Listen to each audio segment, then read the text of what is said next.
Souvent, vous m'entendez parler de sentiment de marché, de valorisation, plutôt que prévision de marché. Parce que mon opinion en tant qu'investisseur, je ne pense pas que l'humain est conçu pour euh, prendre le lot d'informations qui existent dans les médias, que ce soit numérique ou les médias traditionnels, pour vraiment voir c'est quoi les implications macroéconomiques, financières, pour vraiment prédire l'avenir. Surtout que là-dedans, dans l'équation, il y a beaucoup d'hasard, puis ça, il faut le prendre, il ne faut pas le sous-estimer.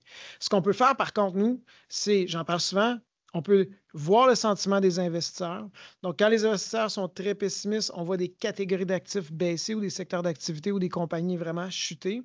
Puis c'est là, après, dans un deuxième temps, qu'on peut vraiment les valoriser, se dire, cette entreprise-là, elle vaut combien? Et si on voit un écart entre notre estimé et la situation actuelle, ben, c'est peut-être une occasion d'achat, surtout si on sait que cette entreprise-là œuvre dans un secteur d'activité où le secteur en soi est très prometteur à moyen et long terme. Puis, on va parler de quelques exemples qu'on a parlé dans le passé, puis comment ça peut vous donner la conviction que c'est l'approche gagnante pour la situation actuelle. Premier commentaire pour ceux qui suivent notre chaîne YouTube, une des occasions qu'on avait parlé, c'était à la fin de 2022, c'était de ne pas sous-estimer d'investir dans les titres technologiques. Et à l'époque, le secteur technologique avait subi une forte hausse parce qu'avec la hausse des taux d'intérêt, il y avait un sentiment de marché de s'éloigner de ce qui était le risque. Et les titres à forte croissance, bien, ils avaient replié. Puis à l'époque, pour ceux qui s'en rappellent, je donnais l'exemple, si on donne jusqu'à 3 ans pour que l'indice reprenne son sommet, on va aller chercher des rendements accumulés d'au-dessus de 15 %. Donc, ça mérite une place dans un portefeuille pour un profil qui peut se permettre ça. Et finalement, dans cette situation-là, le vent, finalement, il a tourné et on a assisté à l'inverse.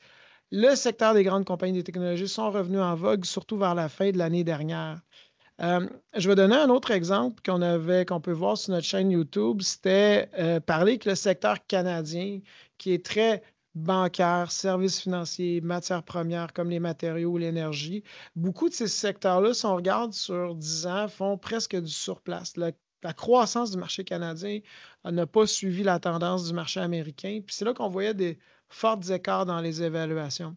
Et finalement, on voyait vraiment que cette valorisation-là plus faible au Canada, ben oui, c'était en conséquence de certains facteurs négatifs, parce qu'on ne peut pas comparer l'économie canadienne à l'économie américaine, mais finalement, peut-être l'écart va se resserrer. Et curieusement, ce qu'on observe ben, depuis le début de l'année, puis même depuis le fait, au moment où on avait fait ce commentaire-là, au début de 2023, ben, il y a vraiment un écart dans les multiples entre le Canada et les États-Unis, ce qui fait qu'on est allé chercher un gain intéressant. L'autre point aussi que je vais ramener pour ceux qui s'en rappellent, ben, vers la fin de 2023, quand les taux d'intérêt étaient très élevés, les gens se disaient hey, j'ai de l'encaisse, je peux avoir un taux d'intérêt très élevé. Pourquoi aller chercher une obligation avec échéance 5 ans ou 10 ans quand c'est un taux égal ou inférieur à ce que j'ai dans mon compte en banque? Bien, notre commentaire à l'époque, c'est de dire bien, les taux d'intérêt, lorsqu'ils vont baisser, ces taux-là qu'on aura figés sur des horizons plus longs, c'est là qu'ils vont devenir alléchants. Puis le sentiment, à cette époque-là, le monde va dire ben, on va attendre, on va voir, puis c'est mieux d'être à du court terme.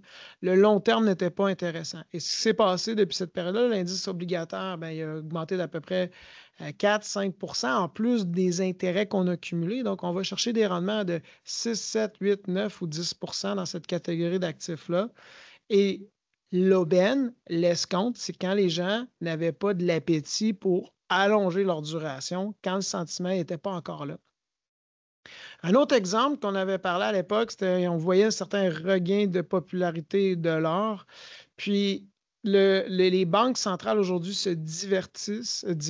diversifient et vont justement chercher d'autres catégories d'actifs comme l'or.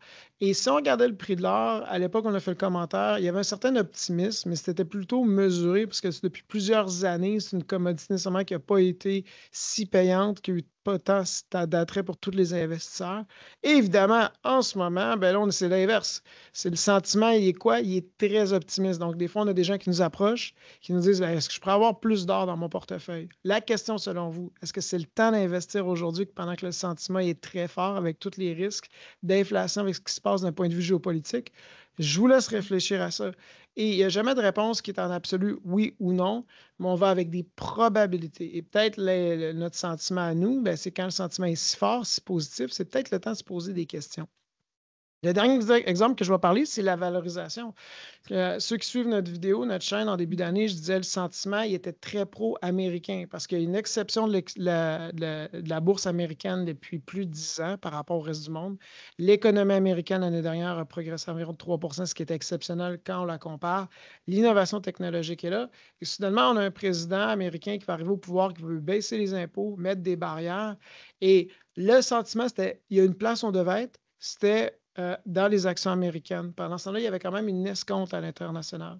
Donc, l'idée, ce n'est pas complètement éviter les États-Unis, mais est-ce qu'on pouvait prendre ce moment-là pour rebalancer notre portefeuille, puis c'est ce qu'on avait apporté avec les gens. Donc, l'objectif de cette présentation-là, c'est de marteler l'idée là, que plutôt de faire confiance sur nos capacités de prédire tout ce qui va avoir comme conséquence avec la politique gouvernementale en ce moment, c'est plutôt de se dire, est-ce que le sentiment est trop pessimiste dans certains secteurs? Est-ce que ces secteurs-là, maintenant, se négocient à des valorisations très attrayantes? Est-ce qu'ils sont adossés à un secteur d'activité qui va être prometteur sur le moyen terme? Si oui, notre timing ne sera jamais parfait, OK? Mais en étant proactif de cette manière-là, c'est une manière raisonnée, pragmatique, qui peut quand même générer des rendements ou une plus-value dans notre performance à long terme qui peut être intéressante. Donc, je vous remercie. On se reparle la semaine prochaine.